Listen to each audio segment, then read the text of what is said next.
The night that was supposed to celebrate everything I had worked for unraveled the moment my mother reached for the microphone. The country club dining room was glowing with warm lights and polite applause.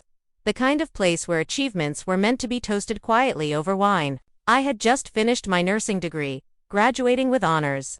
And this dinner was meant to be the closing chapter of years of exhaustion and sacrifice. Before anyone could raise a glass, my mother cleared her throat and smiled too tightly. The smile she used when she was about to say something cruel disguised as honesty. She told everyone they deserved to know the truth before celebrating me. Her voice carried across the room as she lifted the hem of her dress and exposed her stomach.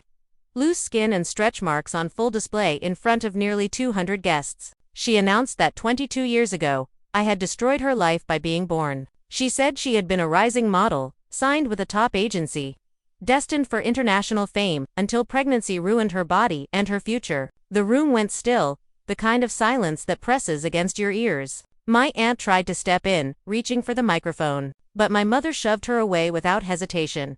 This dinner, meant to honor my degree, had turned into another retelling of my mother's grief over a dream she claimed I stole. She had been drinking since early afternoon, each glass of champagne sharpening her bitterness. She mocked the praise people gave me, insisting they had no idea what she had sacrificed. My father stood halfway from his chair, his face flushed with embarrassment, but as always, he didn't stop her. My boyfriend, Lucas, squeezed my hand under the table while my grandparents stared down at their plates, frozen in place. Guests began slipping out quietly, coats over their arms, desperate to escape. She grew louder, pointing directly at me now, her voice edged with fury. She said she should have been on magazine covers instead of being ruined because I was born early. The waitstaff stopped moving, lining the walls like spectators to a crash they couldn't look away from. She claimed her agent dropped her the moment she announced her pregnancy, crying angry tears that weren't grief, but resentment. She talked about Fashion Week, contracts, millions she insisted she lost. My younger brother, Ethan, lifted his phone and started recording, something we had learned to do for therapy, proof that these moments were real. She marched toward our table and declared that I owed her $2 million. She said she calculated the loss every year on my birthday. Lucas started to stand, but I grabbed his arm because I knew challenging her would only fuel the fire. That was when she announced I would start paying her back immediately, beginning with my hospital signing bonus. The room went dead silent. She threw a stack of papers onto the table, a contract she had typed herself, demanding my money. When I called her insane, the word slipped out before I could stop it. She snapped back that she was a mother who gave up everything. She lied easily, claiming she worked multiple jobs to put me through college, though my father paid my tuition and she hadn't worked in years. She claimed I lived rent-free in her house, though I had moved out at 18 and supported myself through night shifts and classes. She blamed every wrinkle, every gray hair on me. She turned back to the room, lamenting Paris and Milan, even joking about Leonardo DiCaprio, which earned nervous laughter that only enraged her further. She accused me of planning a wedding and stealing money that should have gone to her, exposing a ring receipt she'd found without permission. That was when my grandmother stood up. She was small, frail-looking, but her voice cut through the chaos like glass. She called my mother by her full name, Marlene Grace Whitaker, and told her to stop immediately. She asked what modeling contract she was talking about, because it never existed. She said my mother had never been signed to any elite agency, only paid $50 for 2 local department store shoots. My mother's face drained of color as my grandmother pulled out her phone and held up proof, catalog photos from a JCPenney shoot, fluorescent lighting and clearance racks visible, followed by a Dillard's shoe department ad. The dining room was so quiet I could hear the hum of the air conditioning. My grandmother scrolled to payment receipts, both dated months before I was born. My mother lunged for the phone, but my father finally intervened, grabbing her arm and telling us we were leaving. Half the guests were already gone, the rest pretending their desserts were fascinating. My legs trembled as Lucas helped me stand. Outside in the parking lot, my mother completely unraveled, screaming accusations of betrayal while her mascara streaked down her face. My brother kept recording from a distance as my father struggled to get her into the car. Lucas drove me home, my hands shaking so badly I dropped my keys. Inside my apartment, the calm felt unreal. I sat on the couch, replaying the night over and over, realizing that 22 years of blame had been built on a lie. I didn't sleep. Instead, I searched archives, agency rosters, old forums, proving to myself that my mother had never been signed anywhere. When Ethan arrived at dawn, still in his suit, he showed me years of videos he'd recorded, documenting her abuse. We watched her scream at him, blame him, tell him he ruined her body too. I cried, realizing how much he'd endured alone. We sat surrounded by evidence when Lucas returned with groceries, quietly feeding us while we tried to process everything. By the time my aunt called later that afternoon, checking on me without excuses or denial, I felt something unfamiliar settle in my chest. It wasn't peace, not yet, but clarity. For the first time, the story I'd been told my entire life was cracking, and I could finally see the truth beneath it. Monday arrived without mercy, dragging me back into the world as if nothing had happened. I stood in my bathroom staring at my reflection while brushing my teeth, half expecting my mother to appear behind me, ready to erupt again. My hands shook as I pulled on my scrubs, the fabric suddenly feeling heavier than it should have. Lucas stayed the night and made breakfast, though I barely touched it. Every vibration of my phone made my stomach clench, even though I knew answering her would only reopen the wound. I left for the hospital with my chest tight, rehearsing explanations I hoped I wouldn't need. When I arrived at the nurse's station, my supervisor, Linda, was already there reviewing charts. I asked if we could talk privately and explained there might be family trouble, that my mother could try to reach me at work. Linda didn't press for details, just nodded and told me security would handle anything that crossed a line. Her calm professionalism grounded me more than she knew. I spent the morning focusing on patients, clinging to routine like a lifeline. For a few hours, I was just a nurse doing her job, not a daughter carrying decades of blame. That illusion cracked when reception called, saying someone claiming to be my mother wanted to be transferred to me. I declined, citing hospital policy. The calls kept coming, spaced throughout the day, each one logged by an increasingly irritated receptionist. By mid-afternoon, the number was blocked. I felt embarrassed and relieved all at once, ashamed that Marlene was already causing issues and grateful that the hospital took it seriously. During my break, I saw a message from Ethan saying she had completely lost it when he went home. She demanded his phone, tried to ground him despite him being 19, and threatened to take his car. He told me he was looking for apartments near campus. I called him immediately after my shift, promising to help however I could. The thought of him trapped alone with her now that the truth was exposed made my chest ache. 2 days later, my father called asking to meet for coffee without Marlene. We sat in a quiet corner near the hospital, and he looked older than I remembered, like the last week had carved years into his face. He admitted he'd always known she exaggerated but never imagined it had grown this extreme. He apologized for not protecting Ethan and me, his voice cracking just enough to sound sincere. Though I'd heard apologies before that led nowhere. I asked him why he never stopped her. He talked about keeping the peace, about growing up with his own difficult parent and learning silence as survival. Listening to him, I realized silence had been his choice, not mine, and that choice had cost us. We parted without resolution, my trust cautious and thin. That night, unable to sleep, I dug through old boxes and papers, searching for anything that might contradict the lie I'd lived with. Every document confirmed what my grandmother revealed. No contracts, no agency payments, no glamorous past erased by motherhood. My grandmother came by the next evening carrying boxes of photos and records she'd kept for years. We spread them across my living room floor while she told me stories I'd never heard about Marlene's tendency toward drama long before I was born. She showed me the entire modeling portfolio. For photos, 2 department store shoots, a basic headshot, and 1 local car show picture. That was it. Holding it, I felt anger twist into grief. My childhood had been shaped by resentment over something so small it barely existed.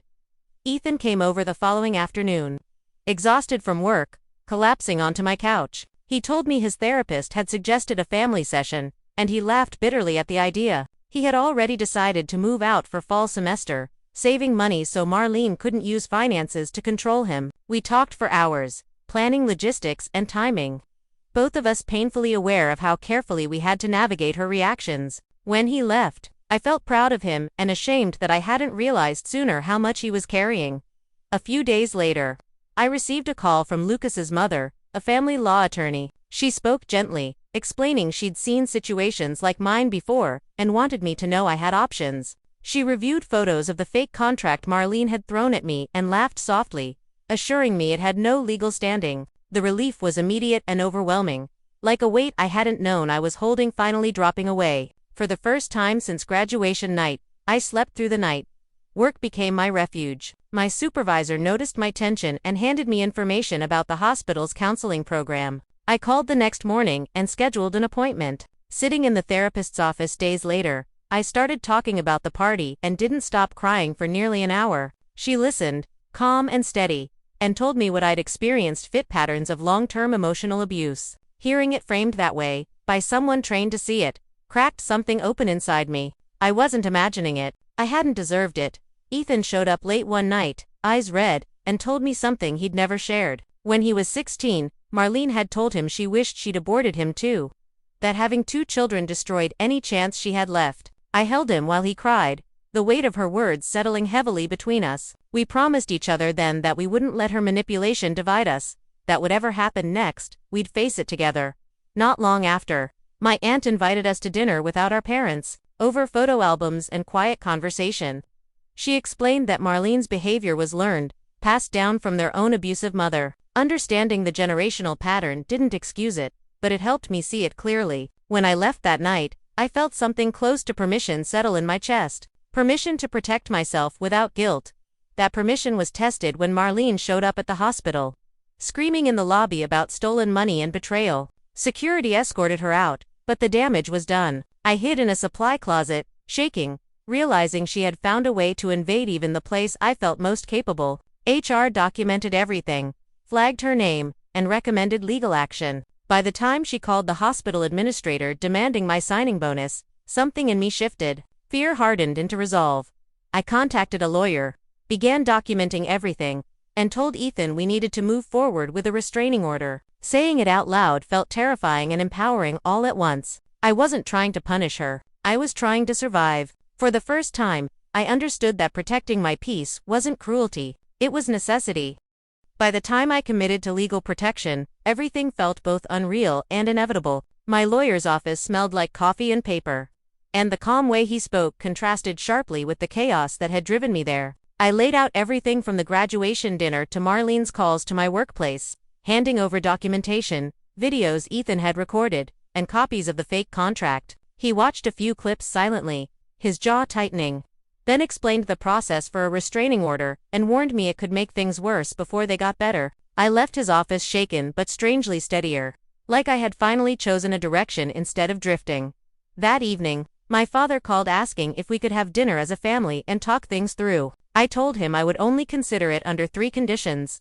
Marlene had to acknowledge the truth about her modeling career, apologize publicly for humiliating me, and agree to start therapy. I said them calmly, each word deliberate. When he called back days later, his voice already told me the answer. She refused all of it, claiming jealousy and manipulation, casting herself as the victim once again. I ended the call knowing there was nothing left to negotiate. Ethan moved into his apartment weeks earlier than planned. When Marlene showed up screaming on moving day, he stood his ground, supported by roommates who didn't flinch at her theatrics. He told me later that leaving felt like breathing fresh air for the first time. Around the same time, I started weekly therapy sessions, learning to see patterns I'd normalized my entire life. My therapist helped me understand how Marlene's behavior had shaped my instincts, teaching me to minimize my needs and brace for explosions. Naming it didn't erase the damage, but it gave me language for it. Work continued to be my anchor until the day Marlene crossed another line. HR called me in, calm but serious, explaining she had contacted hospital administration demanding my signing bonus be redirected to her. Hearing it spoken aloud made my hands tremble. This wasn't just emotional chaos anymore. It was interference with my livelihood. HR documented everything, flagged her name permanently, and urged me to move forward legally. Sitting in my car afterward, I realized fear had finally given way to anger, a protective kind that wrapped itself around the life I was building. I called my lawyer from the parking lot and told him I was ready. Paperwork followed quickly, emails and forms piling up on my kitchen table. Lucas stayed with me while I reviewed everything, his quiet presence grounding me. He reminded me that setting boundaries with someone like Marlene would feel wrong because she had trained me to feel guilty for it. The night before the hearing, my father called again, crying, begging me not to humiliate her publicly. I told him she had done that herself for decades, and that I was done sacrificing my safety for her comfort. The courthouse felt cold and impersonal the morning of the hearing. Marlene arrived dressed in black, crying loudly, flanked by my father and two acquaintances who clearly didn't know the whole story. I sat on the opposite side with Ethan, Lucas, my aunt, and my grandmother, the weight of their presence both comforting and heavy. When the judge entered, his tired eyes scanned the room like he'd seen every version of this drama before. My lawyer presented our case methodically, laying out the graduation incident, the hospital harassment, the fake contract, and years of documented behavior. Ethan testified, his voice steady despite his shaking hands, describing the abuse we'd grown up with and playing clips that filled the courtroom with Marlene's rage. Watching her face shift from performative tears to raw anger was unsettling, but also validating. When it was her turn, she claimed misunderstandings and lost paperwork, insisting everything had been verbal and unfairly taken out of context. The judge asked for proof. There was none. When phone records and transcripts contradicted her story, her narrative collapsed under its own weight. The ruling came swiftly. A temporary restraining order was granted, barring Marlene from contacting me or coming near my home or workplace. She erupted, shouting about rights and betrayal until the judge threatened contempt. Walking out of the courthouse, her screams followed us across the parking lot, accusations echoing off concrete. Lucas guided me to the car while my father restrained her, and only once the doors closed did I realize how numb I felt. That night, the adrenaline drained away, leaving me exhausted and raw. I cried until my chest hurt, grieving a mother I'd never truly had. 2 days later, my father showed up at my apartment alone. He looked smaller somehow, worn down by weeks of denial, finally cracking. He admitted that seeing everything laid bare in court forced him to confront how deeply he'd failed us. He said he had told Marlene she needed therapy and moved into the guest room, threatening separation if she refused. I listened carefully, offering no promises. I needed to see change, not just hear it. When he left, I felt conflicted, unsure whether hope was justified or dangerous. Ethan and I met for coffee later that week, sitting outside, despite the heat, needing the space and noise. We talked honestly about maintaining boundaries, about not being pulled back by guilt or promises. He was clear that he wasn't going home, no matter what. His certainty strengthened my own resolve. Weeks passed, and a letter arrived from Marlene through her lawyer. It was filled with explanations and references to her pain, therapy appointments, and regret, but little true accountability. My therapist helped me see it for what it was, a step perhaps, but not a transformation. I chose not to respond. Life slowly settled into something quieter. At work, I felt more present, more capable, my energy no longer drained by constant vigilance. Patients noticed, coworkers commented, and for the first time, I felt like my age matched my life. Ethan called one evening, excited about an internship opportunity out of state, his voice lighter than I'd ever heard it. Listening to him talk about his future, free from managing Marlene's emotions, filled me with cautious optimism. The restraining order gave me space I didn't know I needed. Room to exist without bracing for impact. I still carried guilt, still questioned myself, but it no longer controlled me. I was learning, slowly and imperfectly, that protecting myself wasn't abandonment, it was survival. And for the first time, that felt like enough. The weeks after the hearing unfolded with a strange quiet that felt almost suspicious. I kept waiting for the next explosion, the next frantic call, or public scene, but the restraining order held. Knowing Marlene legally couldn't reach me created a stillness I wasn't used to.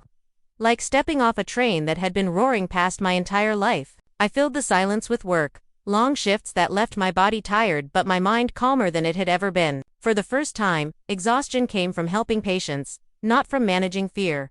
My therapy sessions became an anchor. Each week, I sat across from someone who helped me untangle the beliefs I'd grown up with. The ones that said my worth was measured by how well I kept the peace. We talked about how Marlene's voice had lived inside my head for years, criticizing and blaming, even when she wasn't physically present. Naming that internal voice didn't make it disappear overnight, but it weakened it. I started noticing moments when I made decisions based on what I wanted instead of what would prevent a meltdown. Ethan called often, sometimes just to talk about his classes or his job, sometimes to vent about the complicated mix of relief and grief that came with leaving home. He told me his therapist said freedom often feels disorienting at first, like stepping into sunlight after years in the dark. I understood exactly what he meant. We laughed more easily now, our conversations lighter. Though there was still an undercurrent of shared trauma neither of us could fully escape yet. My father kept his distance, respecting the boundaries I'd set, but I could feel his uncertainty through brief text messages asking how I was doing. I responded politely, carefully, unwilling to reopen wounds before trust was earned. My aunt and grandmother checked in regularly, offering quiet support without pressure. Knowing they believed me, that they had stood up publicly when it mattered most, gave me a sense of stability I hadn't realized I'd been missing my entire life. At the hospital, I started to notice how different I felt. I was more focused, less anxious, able to be fully present with patients instead of half listening while bracing for imagined catastrophes. My supervisor commented that I seemed more confident, more grounded. Hearing that surprised me, but it also felt true. Without Marlene's constant interference, I had space to grow into myself, to actually inhabit the life I'd worked so hard to build. Lucas noticed the changes too. Evenings together became lighter, filled with conversation instead of emotional triage. One night, sitting on my couch after dinner, he told me he was proud of me, not just for surviving what I'd been through, but for choosing to protect myself. His words settled somewhere deep, countering years of conditioning that told me self-protection was selfish. Being loved without strings attached still felt unfamiliar, but I was learning to let it in. That sense of progress was tested when a mutual acquaintance mentioned Marlene in passing, repeating a distorted version of events she'd apparently been sharing. The old panic flared for a moment, the instinct to explain myself, to defend, to fix the narrative. Instead, I took a breath and let it go. I realized I didn't need everyone to understand. I only needed to be safe and honest with myself. That realization felt like a milestone, small but significant.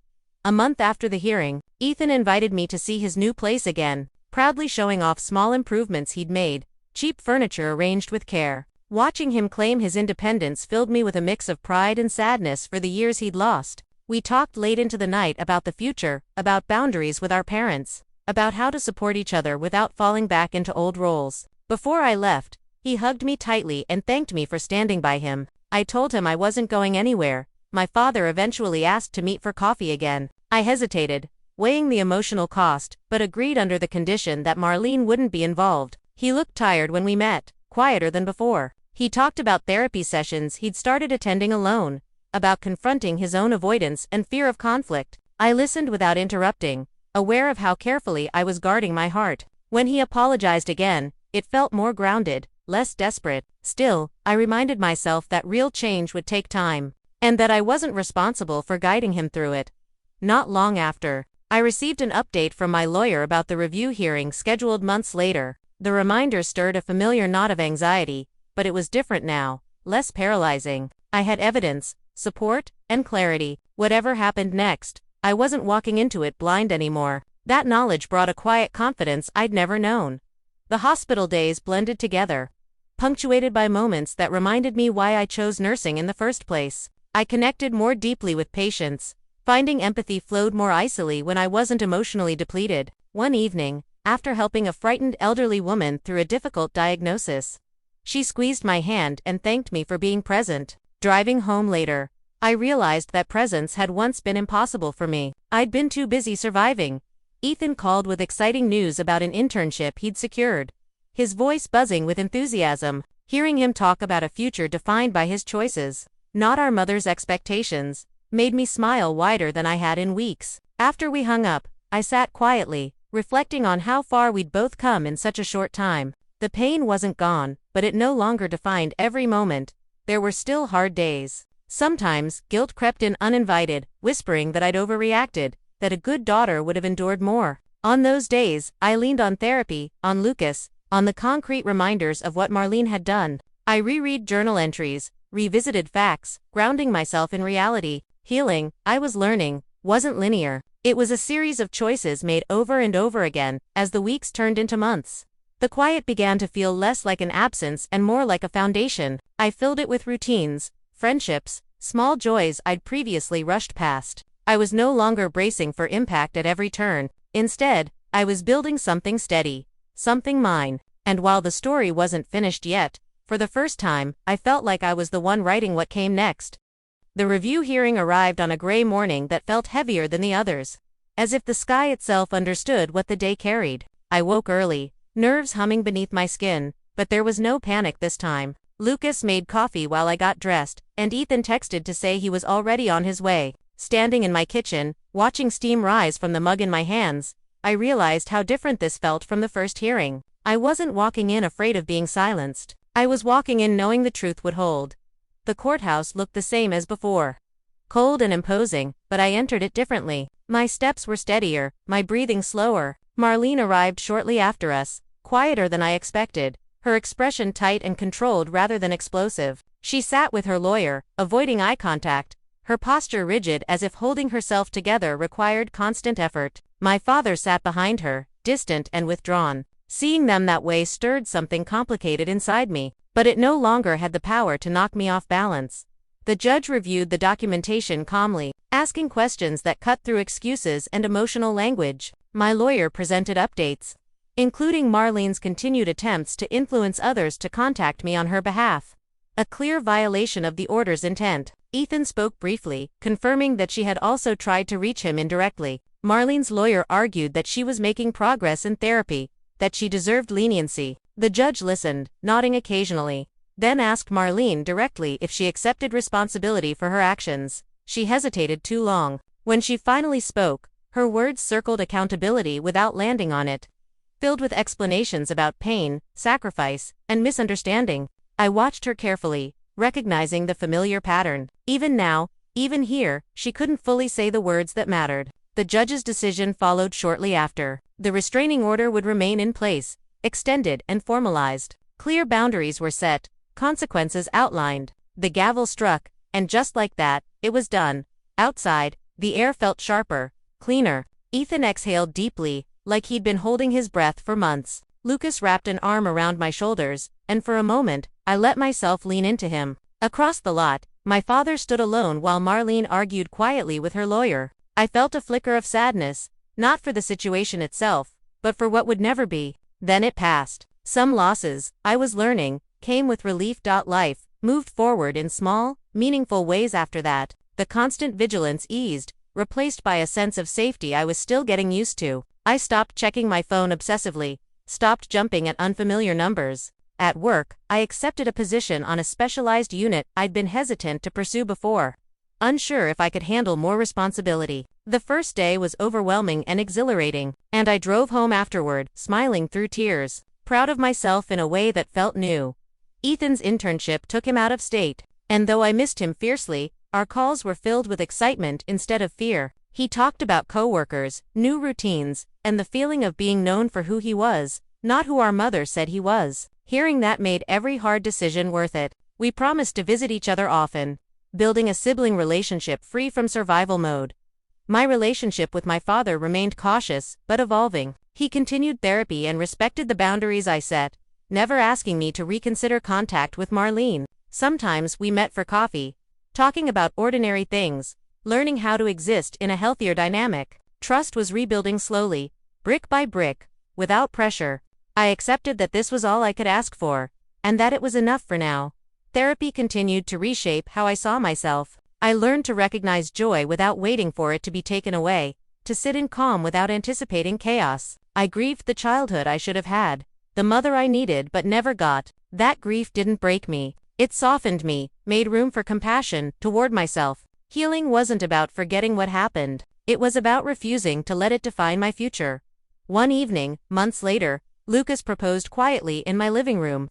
No audience, no spectacle, just honesty and warmth and choice. I said yes without hesitation, not because it fixed anything, but because it felt grounded in something real. Planning a future together felt different now, free from the fear of sabotage or guilt. It was ours. As the anniversary of my graduation approached, I realized I no longer dreaded the memory. It was still painful, but it also marked the beginning of everything changing. That night had shattered an illusion, but it had also set me free. I had faced the truth, protected myself, and chosen a life built on clarity instead of obligation.